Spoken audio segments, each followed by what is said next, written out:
Coco Gauff sent warning about her coaching decisions by Pat Cash. Coco Gauff's tenure on the WTA Tour might fool some into forgetting just how young she is. After all, having first burst onto the scene as a 15-year-old prodigy, beating Venus Williams at Wimbledon, this young American has since converted that talent into 2 Grand Slam titles and a triumph at the WTA Finals too.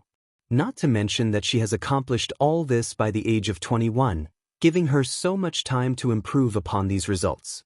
And yet, what is perhaps most ironic about Coco Gauff's career is how flippantly some are willing to write her off. The 21-year-old boasts an undying spirit and remarkable physicality to pair with her great techniques, but her struggles with the serve and forehand in 2025 have led many to start discounting her title-winning capabilities. Even Pat Cash has offered a word of warning to Gauff, as she heads to Melbourne ahead of the first major tournament of the year. Coco Gauff warned by Pat Cash. Speaking to Tennis 365, the Australian's fears centered around Gauff's decision to hire Gavin McMillan just last year. In bringing in the biomechanics coach, famed for his work in building Aryna Sabalenka into the dominant force she is today, the hope was that he too could iron out the issues faced by the world number 3. However, Cash seemed wary that Gauff might not stick with the program, noting, "Gauff's serve could have been a 5-minute fixing job, but she has taken her years to sort it out. I worked alongside Gavin McMillan as we found a solution to Brandon Nakashima's serve, and now he has gone on to become this serving guru. As an ex-player, you are selling your intellectual knowledge to a player. You are selling 30 or 40 years of knowledge and experience, and that is invaluable. They pay you a certain amount of money for that, and it needs to be valued, and it's not at times. They often shoot themselves in the foot by not following through with what they are doing or taking good advice. I've seen it so many times that players are getting rid of their coach, and we are also seeing it in football, where Chelsea are sacking their manager when they lose a couple of matches. Where has that got them?" He implored Gauff to commit to a coach for the long term, adding, "Sticking with a coach works, and you look back at the best players in tennis, and they have had success doing that. What we are seeing is a trend of players getting rid of coaches because of a few dollars here or there. You give a player all your knowledge and you want them to work with you to consolidate that into a good career. What happens too often is they take that information and off they go. We are seeing that a lot, and by and large, it doesn't work and they shoot themselves in the foot."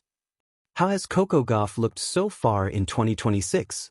Thus far, Gauff has only played 3 matches in 2026, opting to kickstart her new campaign at the United Cup. This offers a low-stakes and unique format to try out any tweaks to her game, given she has had the opportunity to play both singles and mixed doubles this week. She is yet to lose in the latter of these disciplines, and despite beating Solana Sierra and Maria Sakkari in singles, it was her shocking loss to Jessica Buzas Monero that caught the eye. After all, there we saw the worst of the youngster again, as the 2 sets she lost were by a 6-1 and 6-0 margin. There, she hit 14 double faults and won just 19% behind her second serve. It's clear that, whilst Gauff is still an elite-level player, those kinks are yet to be truly ironed out. A warning across generations. Coco Gauff, coaching choices and the weight of greatness. In tennis, advice rarely arrives quietly. It echoes across generations, carried by former champions who once stood under the same blinding lights, gripping the same fragile dreams. When Pat Cash, a Wimbledon champion forged in the era of serve and volley bravery, sent a warning toward Coco Gauff regarding her coaching decisions, it was more than commentary. It was a reminder that in tennis, talent is only the beginning and guidance can define destiny. Coco Gauff is no longer a promise. She is a presence. From the moment she stunned the tennis world as a teenager, defeating idols with fearless strokes and an unshakable gaze, her career has unfolded in public view. Every forehand, every loss, every triumph has been analyzed, celebrated, or critiqued. And as her game has matured, so too has the scrutiny of those shaping it behind the scenes. Pat Cash's warning did not arrive as condemnation but as caution, an experienced voice urging reflection. To him, coaching is not merely technical instruction, it is philosophy, timing, and emotional alignment. Change the wrong piece at the wrong moment, and even greatness can stall. The fragile alchemy of coaching. Tennis is uniquely solitary. Unlike team sports, the athlete stands alone during battle. Coaches cannot call timeouts or shout instructions midpoint. Their influence is built beforehand, in training sessions, strategic planning, and belief. A coach becomes part architect, part psychologist, part mirror.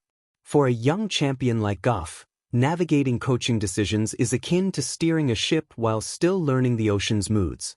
Each coach offers a different compass. One sharpens technique, another nurtures confidence, another pushes ruthlessly for results. The danger, as Cash implies, lies in disruption, changing voices before a message has time to settle. History is full of cautionary tales. Talented players who change teams too often, chasing quick fixes instead of long-term clarity, sometimes lost the thread of their own identity. Cash, speaking from experience, understands that stability often precedes greatness. Youth, power, and expectation. Yet Coco Gauff represents something different. She is part of a generation unafraid to question tradition. She has grown up in an era where athletes are brands, thinkers, activists, and decision-makers far earlier than their predecessors.